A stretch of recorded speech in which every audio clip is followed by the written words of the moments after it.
코로나19가 장기화되면서 취약계층의 어려움이 커지자 교회와 기독교 단체가 이웃 돕기에 나섰습니다. 대한성공회 함께하는 길벗회는 인천 지역 노숙인과 독거노인 등에게 주먹밥과 방한 물품을 전달했습니다. 여의도 순복음교회는 소외된 이웃을 위한 김치 나누기 행사를 열었습니다. 오요셉 기자입니다. 영하권을 기록한 추운 날, 인천 주안역 인근에 긴 줄이 늘어섭니다. 대한성공회 한용걸 신부가 운영하는 함께 걷는 길벗회가 준비한 주먹밥을 나누기 위해서입니다. 길벗회는 지난 9월부터 매주 금토일 노숙인과 독거노인 등 취약계층 이웃들을 위해 주먹밥을 나눠오고 있습니다. 지난 1993년 인천 지역 빈민선교를 위해 시작된 길벗회는 발달장애인 보호센터와 그룹홈 등 소외 이웃을 향한 다양한 활동을 펼쳐오고 있습니다. 코로나19가 장기화되며 무료 급식소들이 문을 열지 못하자 거리두기 기준을 지키며 취약계층을 지원하기 위해 주먹밥을 만들게 됐습니다. 지난 IMF 당시에도 무료 국수 식당을 운영하며 이웃들의 허기를 달랬던 길벗회는 현재 코로나19 상황이 그때만큼이나 어려운 상황이라고 이야기합니다. 지금은 경제적인 어려움과 동시에 질병이라고 하는 이중고를 가난한 사람들이 겪고 있는 중입니다. 규모가 크지 않은 만큼 길벗회의 활동은 십시일반 봉사와 후원으로 이루어지고 있습니다.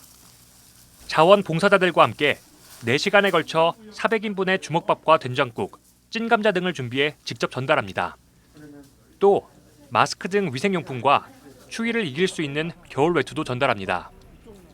이들은 어려운 이웃을 돕는 일은 단순한 연민이나 동정, 전도를 위한 수단이 아니라 예수님을 따라 사는 삶의 한 과정일 뿐이라며 매일매일 기적을 경험하고 있다고 이야기합니다.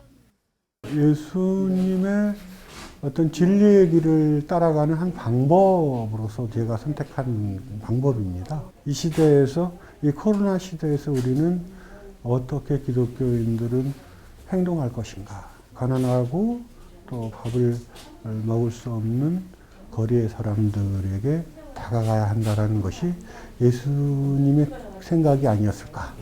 그래서 아픈 사람 옆에는 아픔을 같이 느끼는 사람이 있을 때 그 아픈 사람이 살아요. 이렇게 이걸 전형을 보여준 게 예수님이세요. 성탄절에 가까이 오고 또 겨울이 더 추워 오는데 이럴 때 아픈 사람과 가난한 사람 옆에 그리스도인이 있는 건 진짜 이 사회에 희망을 주는 거라고 봅니다.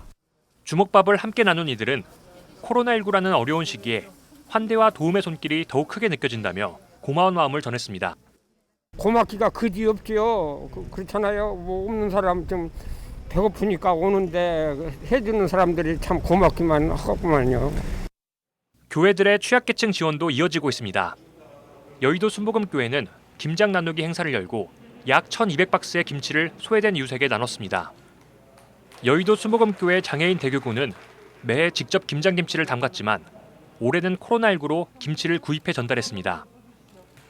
여의도 순복음교회 당회장 이영훈 목사는 코로나19로 모두가 어렵지만 교회의 사랑 나눔은 계속되어야 한다고 말했습니다. 소외된 사람들을 사랑으로 섬기라는 것입니다. 어려움 당한 사람을 사랑으로 섬기라는 것입니다. 코로나19로 어려운 가운데서도 사랑의 김장 나누기를 하게 된 것을 감사드리고, 코로나19가 장기화되는 가운데 맞는 성탄과 연말을 앞두고 특별히 더욱 어려운 시기를 보내는 소외된 이웃을 향한 깊은 관심과 도움이 필요해 보입니다. CBS 뉴스 오요셉입니다.